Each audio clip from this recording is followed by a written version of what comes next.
This is cerebral cinema. Movies of the mind. Get this and get it straight.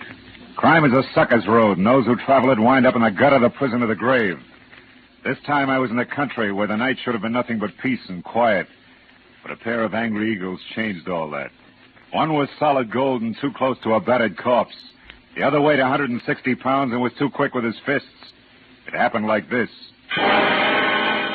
From the pen of Raymond Chandler, outstanding author of crime fiction, comes his most famous character in The Adventures of Philip Marlowe.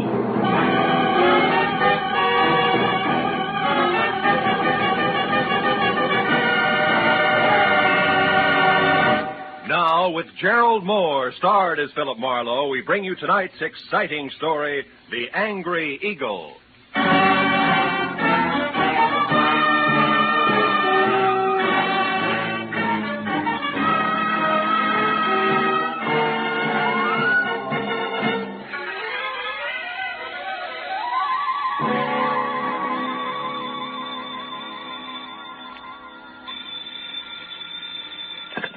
Hello. Mr. Philip Marlowe, please. Clover Lake, California calling. This is Marlowe. One moment, sir.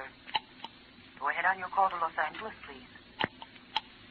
Hello, Marlowe. Babe Durney. Remember me, light heavy contender in 39? Oh, yeah, sure. I remember you. Good. You still have that bar in Southgate? No, I'm back in the game. Ah. Trainer this time for a welterweight that's good. His name's Danny Eagle, and he's another Barney Ross, believe me. No kidding. Yeah, but he's in trouble. Come on out, will you, Phil? Clover Lake's only 20 miles. You can be here by 6. It's just outside of Malibu, up on the hill. Well, what's your boy's trouble, babe? Plenty. And it could end up being his life. Now, step on it, Phil. Oh, and listen, you're a sports writer from Detroit, not a private detective. You got it? Got it. Leaving now, babe.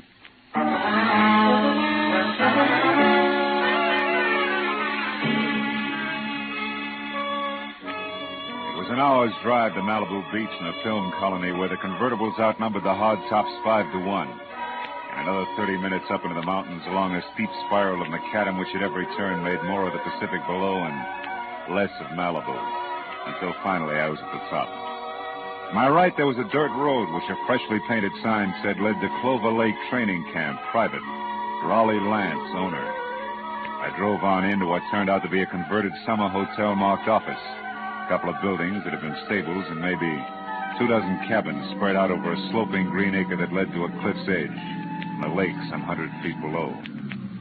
When I pulled in and parked in a gravel semicircle which was close to a roofed-over boxing ring where a lot of muscles and sweatpants was making a punching bag sound like a machine gun, I saw Babe Durney coming toward me in ducks and white T-shirt with an angry fighting eagle as in Danny on it.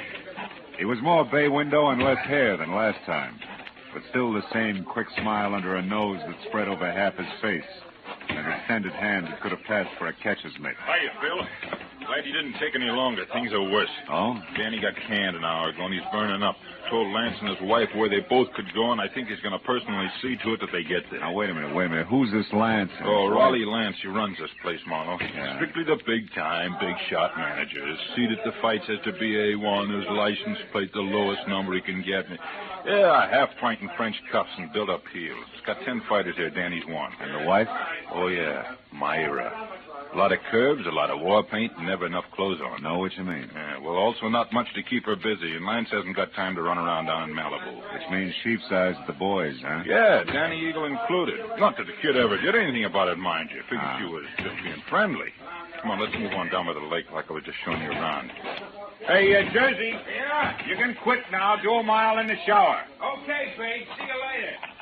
Anyhow, Phil, this morning, Lance and the missus had a beef, and the big shot got mad, read Myra off, and called Danny and tried the same thing on him. Didn't take, huh? No. So the boss canned him. Kid went back to his cabin and started kicking the fixtures around. That's when I called you. He's got a lot of temper, Phil. Yeah, but what do you want me to do? Help me get him out of here before he tangles with Lance. He said he wasn't going to get off the ground till things were squared away, and he... Oh, hold it. What now? Over there near the edge of the cliff. Friend of Lance's, just weatherwax. Well, that old man?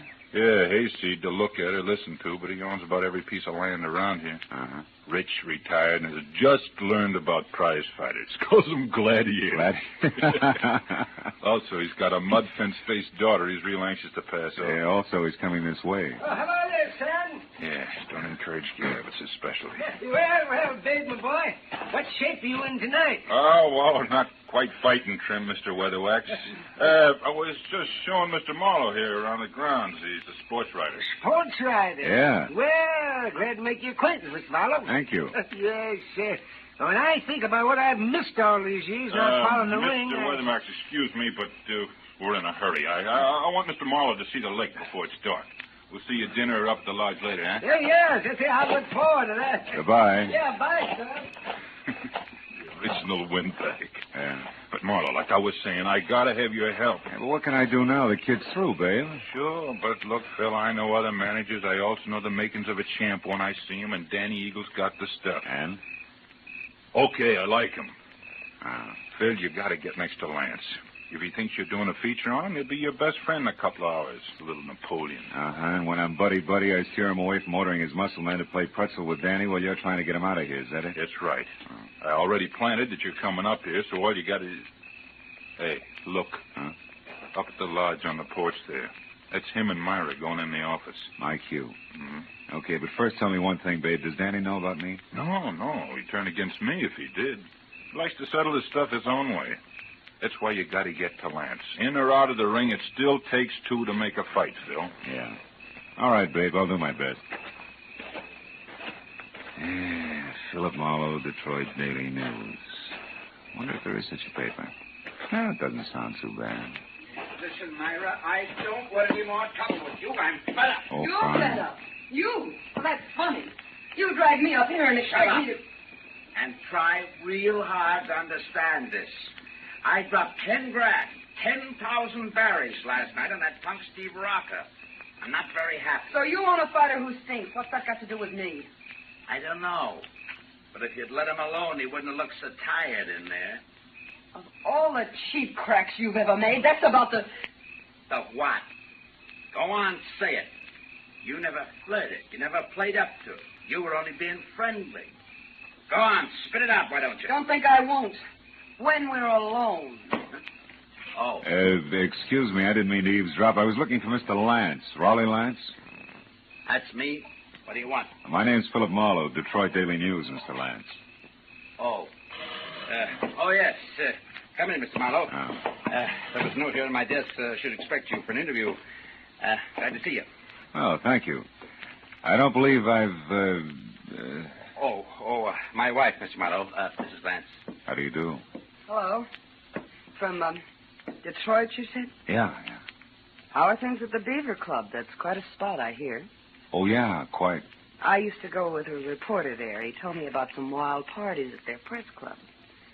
Busy Beaver Nights, they used to call them. Yes, busy Beaver Night. Lots of fun. Mm-hmm. I'll bet. Myra, Mr. Marlowe and I'd like to talk a while, so... So I'll be running along. It was a pleasure, Mr. Marlowe. Thank you. Goodbye, Raleigh. I'll see you later. Yeah. Well, Mr. Marlowe, have a chair.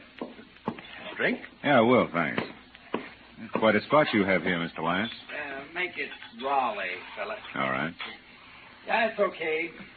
But you're not up here to write about a training camp, are you? Of course, I know background counts, but, well, like this drink, the soda helps, too.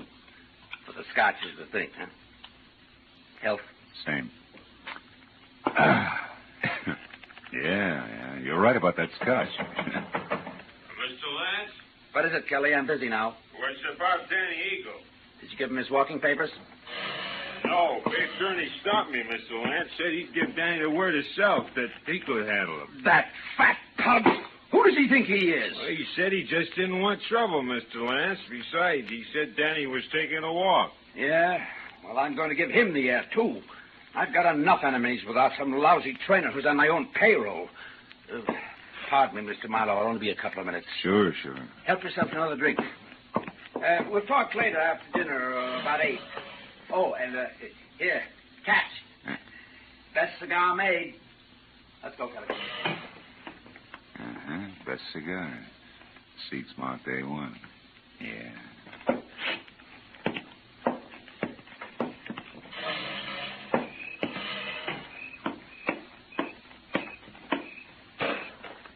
Hey, Huh? don't go away mad. My hubby always runs out on people, even private detectives. Slips, huh? Busy beaver night, indeed. I made it up. I never even heard of Detroit. Why'd you bait the trap? Lance, the jealous jerk, has threatened to hire a detective a half a dozen times. Oh.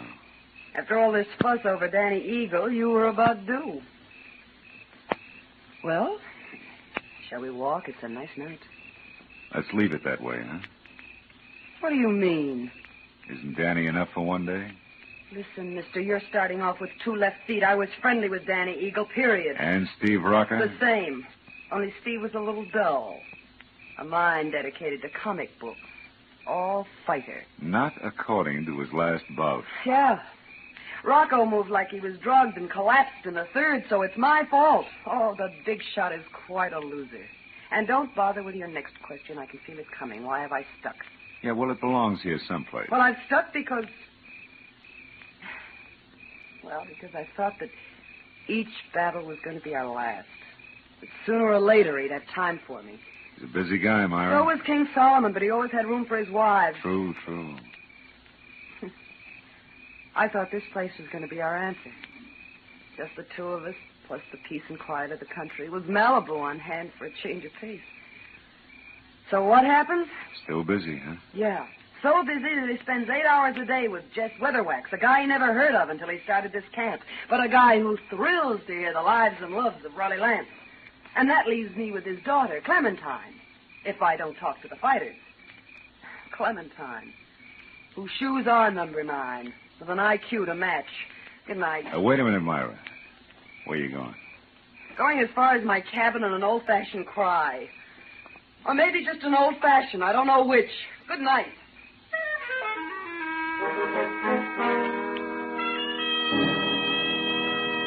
When Myra pivoted on a spiked heel and stomped off into the dark, I knew that I had to move fast because when next she and hubby met, the fact that I was a private detective was going to become public domain.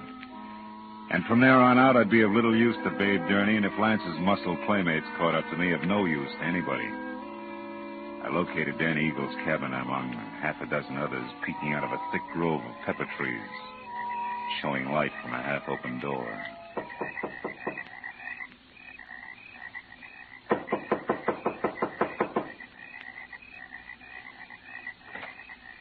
Hey, anybody home?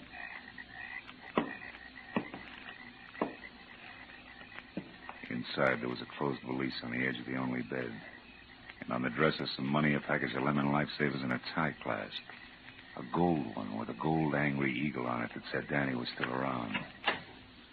Then he got to talk for himself. I think you're in the wrong cabin, mister. I haven't vacated yet.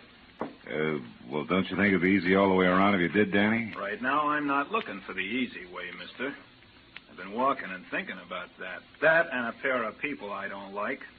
A pair I want to square myself with. Mr. and Mrs. Raleigh Lance. Oh!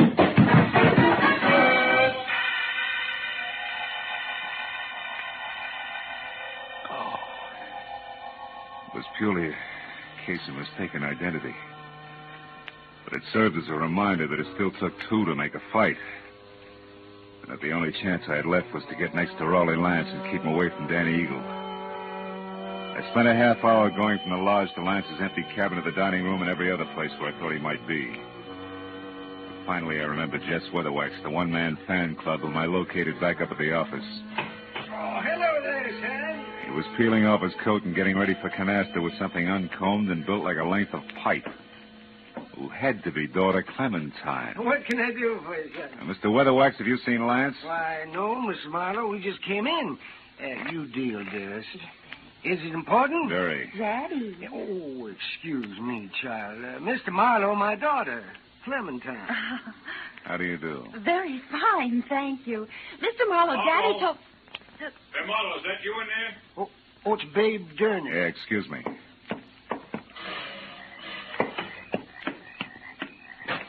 Phil, come with me, quick. What's wrong? Lance is dead, Marlowe. What? At the edge of the lake on the rocks. Accident? I don't know. Come on, Phil.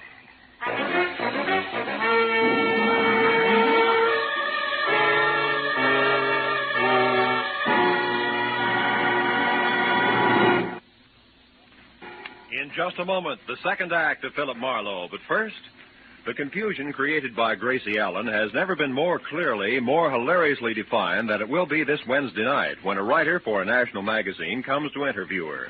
For the writer also meets some of Gracie's friends who present highly conflicting stories which Gracie does not untangle. It's another merry, mad mix-up which could come only from George Burns and Gracie Allen. So be listening this Wednesday on most of these same CBS stations. Now with our star, Gerald Moore, the second act of Philip Marlowe, and tonight's story, The Angry Eagle.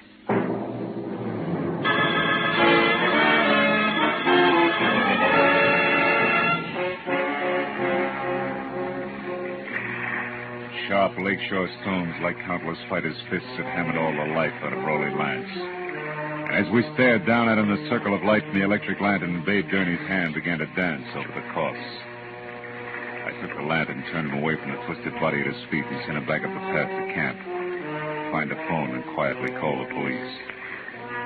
After that, I took another quick look at all that was left of the little big shot. I went up the path myself and got as far as the jagged hole in the rail where Lance had gone through.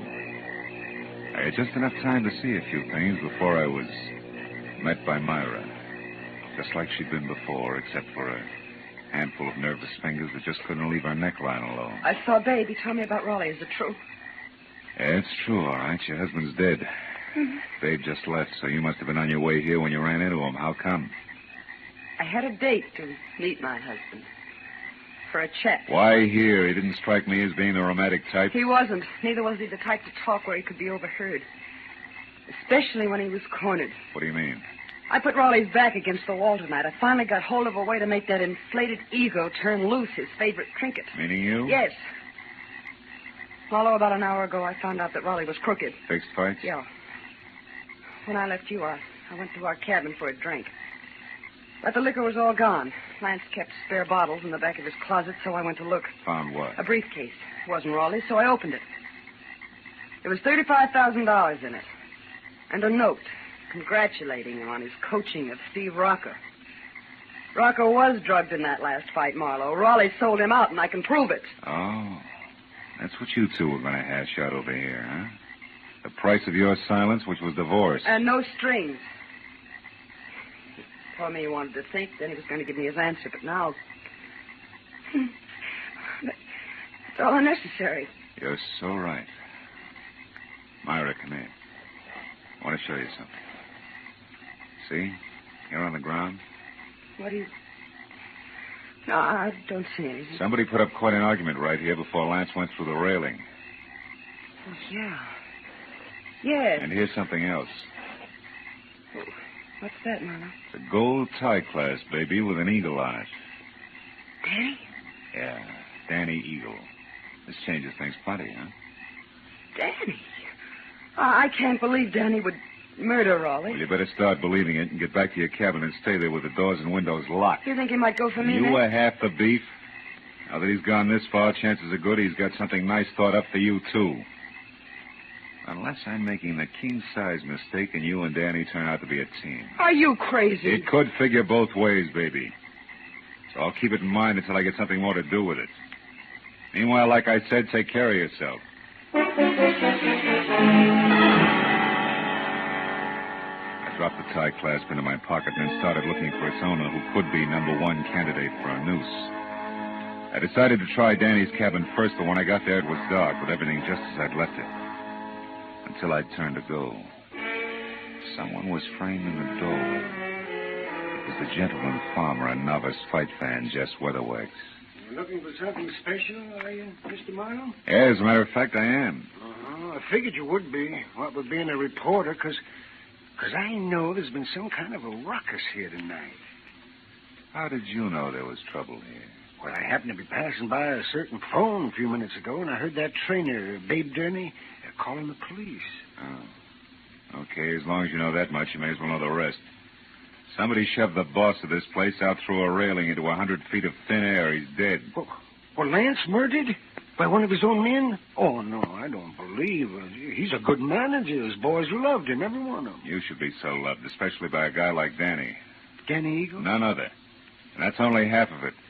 Your good manager, Mr. Lance, was a fight fixer. One who'd even drug his own stable to be sure it'd lose. He was as crooked as a hyena's back leg. He prearranged boxing fights? That's putting it mildly. His own wife, Myra, pinned that on him just tonight. She didn't go into detail. She didn't have to. She had enough proof to make it stick because she was getting a divorce on the strength of it. Oh, I find it mighty hard to believe all this, Mr. Marlowe. It is something else. I'm not a reporter. I'm a private detective. You're a private detective? Yeah, called in by Babe Durney because he was worried. Now I am.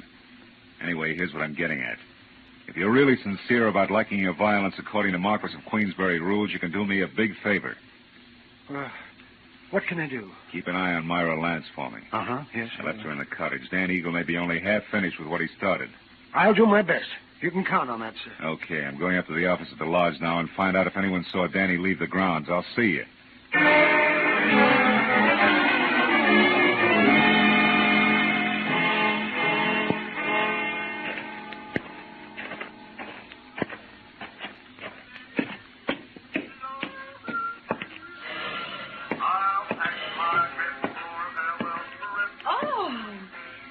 Mr. Marlowe, did you get enough story material from the box fighters? For a couple of novels, Clementine. You alone here? I am now. My daddy and I were playing canasta, but he left a while back. Went off without his coat, too, see? I know. You've been here in the office ever since, huh? Why, yes. Why? Well, maybe you can help me. Did you... Gladly. But you've just got to help me first, Mr. Marlowe. Have you got a cigarette paper? A cigarette paper? You know, the makers. I'm trying to roll me a cigarette, ran out of mine. I found my daddy's tobacco, and then I absolutely emptied his coat pockets here looking for a paper, but there wasn't any. You wouldn't happen to have it. No, I'm afraid not, Clementine. Here, have one of mine. In fact, have two. Now, my question. Did you happen to see Danny Eagle go out the... Go out? Out the what, Mr. Marlowe? Huh? Never mind. Listen, Clementine, did this thing come out of your daddy's coat pocket, too? That old ticket stuff? Yeah. Out of that little pocket in the big one on the right side, it was... Well, Mr. Marlowe, what's wrong? I don't know. But I better find out right now.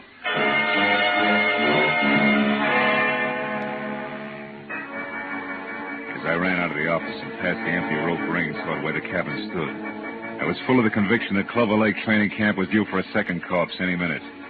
Only this time I knew that some fast adjectives I myself had tossed off and not a hot-headed fighter were playing cause and effect. As I made for the door of the Lance cabin, there was no help in the fact that my volunteer guard, Jess Weatherwax, was nowhere in sight. I called Myra's name twice and still got no answer.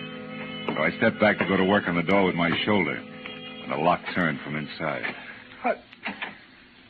What is it, Marlowe?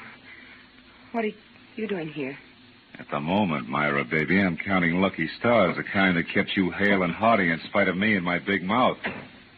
I'm afraid I don't know what you mean. I mean, I almost spilled all, including the clincher, which was where you could be located. All this, mind you, to the guy who no doubt was in it with Lance right up to his Adam's apple. The fact that you're still breathing means that he must have given up and beat it because as a topper, I sent him here to guard you. Say, what's the matter? Aren't you even curious? Why, yes, sure, of course. So am I, Marlowe. Hello, don't move. Oh, no. You have a talent for stupid audacity, young man. Myra's still breathing because up to the point where you knocked on this door, she still didn't realize my connection. But when you showed up, I couldn't take a chance. I was forced to bring this gun into things and wait behind the door. Now, obviously, you both know. And I was so relieved you still had strength enough to open the door, Myra. I stepped in shin first and was happy about it. Well, I was afraid to warn you. Well, it's your move, Weatherwax. What'll it be?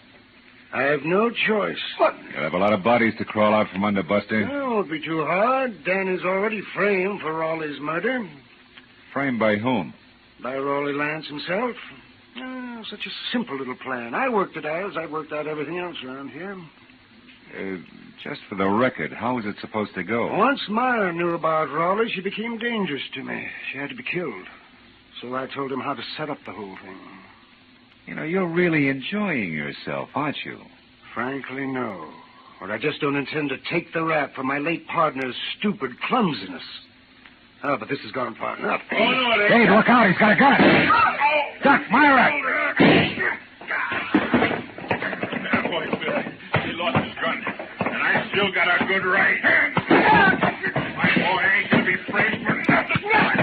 stop it. I'm going to fix this guy. Lay off, babe, will you? Lay off. Lay off, I tell you. Lay off. Okay. You got to tell us the rest. Come on, Weatherwax, talk. What actually happened on the path to the lake? Well? Lance set up the frame on Danny as I told him to by planting that eagle tag class at the weak spot in the rail. And then he made a lot of marks on the path, like there'd been a fight. Go ahead. And after that, he went over to kick the rail loose. He tripped and he fell. All because of those shoes of his with the hard, slick soles and built-up heels. Silly little man.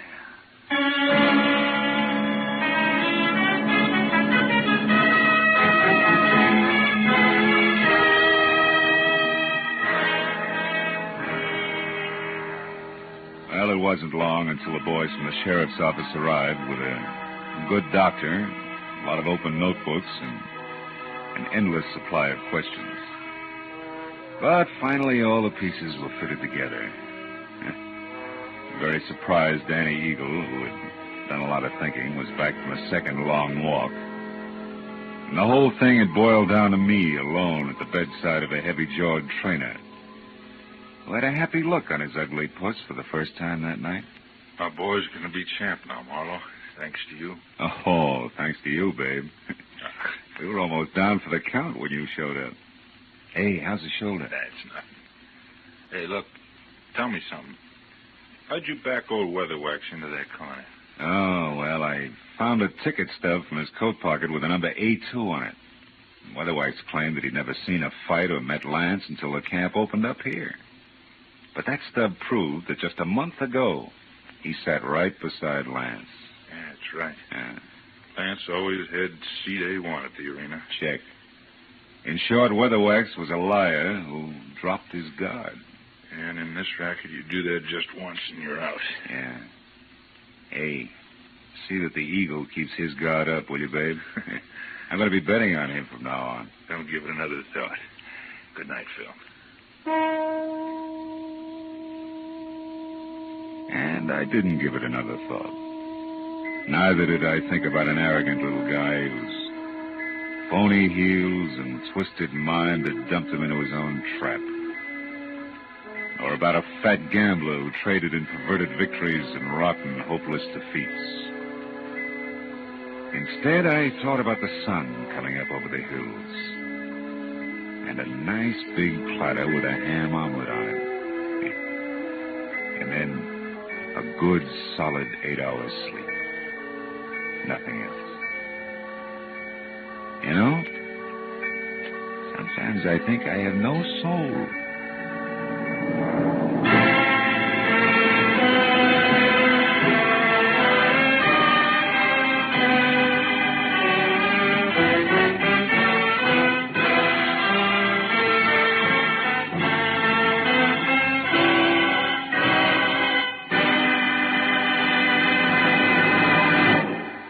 Adventures of Philip Marlowe, bringing you Raymond Chandler's most famous characters, star Gerald Moore, are produced and directed by Norman MacDonald and are written for radio by Robert Mitchell and Gene Levitt. Gerald Moore can currently be seen starring in Republic's The Blonde Bandit. Featured in our cast tonight were Joan Banks, Barney Phillips, Wilms Herbert, Howard McNear, Elliott Reed, Frank Gerstle, and Ann Morrison. The special music is composed and conducted by Richard Arant. Be sure and be with us again next week when Philip Marlowe says... This time a nervous breakdown in a driving rain. A cape with a high collar and a tiny sliver of glass led me from the ballet and a beautiful dancer to the edge of a cliff and death.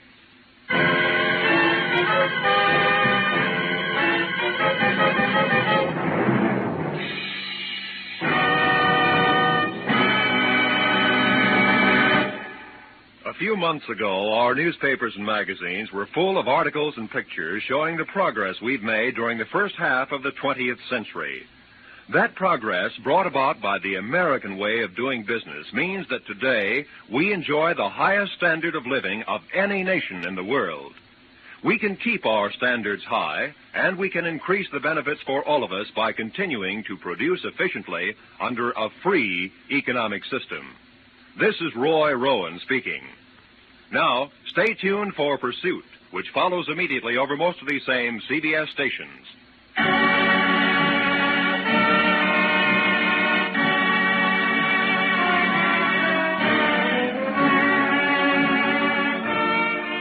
This is CBS, where Burns and Allen are heard every Wednesday night, the Columbia Broadcasting System.